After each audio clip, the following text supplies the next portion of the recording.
आशुतोष, आपको आशुतोष समझ में आता है 2 सीटों से लड़ाई करना, अपने बड़े बड़े नेताओं को मुश्किल राज्य की एक सीट पर उतार देना, जो चर्चाएं चल रही हैं? नहीं, मैं इस पक्ष में बिल्कुल नहीं हूं कि एक बड़ा नेता 2 सीट से लड़े, 3 सीट से लड़े तो उसके बाद उस राज्य में जहां से लड़ेगा उस राज्य में सारी सीटें जीत लेंगे, उसका कोई प्रभाव पड़ेगा। ज्यादा से ज्यादा एक सीट पर प्रभाव पड़ता है, उसके अलावा कहीं प्रभाव नहीं पड़ता।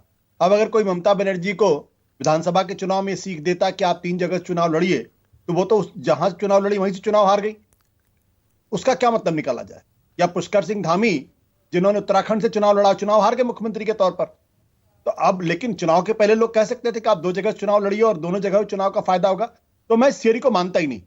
मेरा स्पष्ट तौर पर मानना है कि जो पार्टी का नेता है उसको चुनाव के दौरान ज्यादा से ज्यादा कैंपेनिंग करनी चाहिए। वो जितना ज्यादा दौरे करेंगे, वो जितने ज्यादा जगहों पे जाके प्रचार करेंगे, उससे पार्टी को फायदा होता है।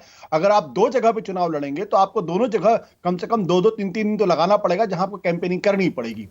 और इसलिए उसमें मैं नहीं मानता ऐसा कोई फायदा होता है। अब आप बताइए ना, यूपी की जो मैं चर्चा कर रहा था, जैसे यूपी में इस बार कांग्रेस के लिए सही है ना, करो या मरो जैसा है एकदम। 50-52 सीट पे आ गए हैं और अभी भी ऐसा लग रहा है कि इंडिया गठबंधन के बाकी घटक दलों के साथ प्रेशर में भी हैं। यूपी में अगर इस बार पूरी ताकत नहीं लगाई, अपने सारे हथियार यूपी में नहीं उतारे, तो कांग्रेस पार्टी फिर कैसे अपनी टैली जो सोच रही है 100-125 तक ले जाएगी, 150 तक ले जाएगी? कैसे होगा? तो वो आपको क्या सिर्फ राहुल गांधी के या प्रियंका गांधी के उत्तर प्रदेश में 2 जगह से चुनाव लड़ने से कांग्रेस की स्थिति सुधर जाएगी? बिल्कुल नहीं सुधरेगी।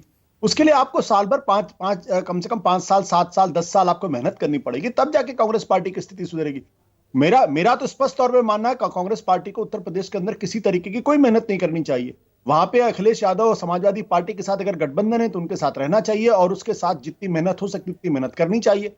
बाकी के जिन राज्यों के अंदर कांग्रेस पार्टी का 40% या उससे ज्यादा का सामाजिक आधार है, अगर वहां मेहनत करेंगे, अगर वहां कैंपेनिंग करेंगे, अगर वहां प्रचार करेंगे, वहां अगर संगठन के ऊपर जोर देंगे, तो वहां उनकी सीटें निकलने की संभावना भी बनती है। आप बंजर जमीन पे आप कोशिश करेंगे, पता चला जो जमीन आपके है वो भी नहीं रही, तो क्या फायदा होगा? अब अगर आप नरेंद्र मोदी जी को आप तमिलनाडु के अंदर उतार दीजिए और कहिए कि तमिलनाडु की सारी सीटें भारतीय जनता पार्टी जीत लेगी या 2 सीटें जीत लेगी, तो जो संभव नहीं है वहां मेहनत करने से कोई फायदा होता नहीं है। मेरा स्पष्ट तौर पर मानना यह है कि जहां जो पार्टी के बड़े नेता हैं उनको 1 सीट से चुनाव लड़ना चाहिए और बाकी जगह उनको सघन कैंपेनिंग करनी चाहिए, सघन प्रचार करना चाहिए। ओके।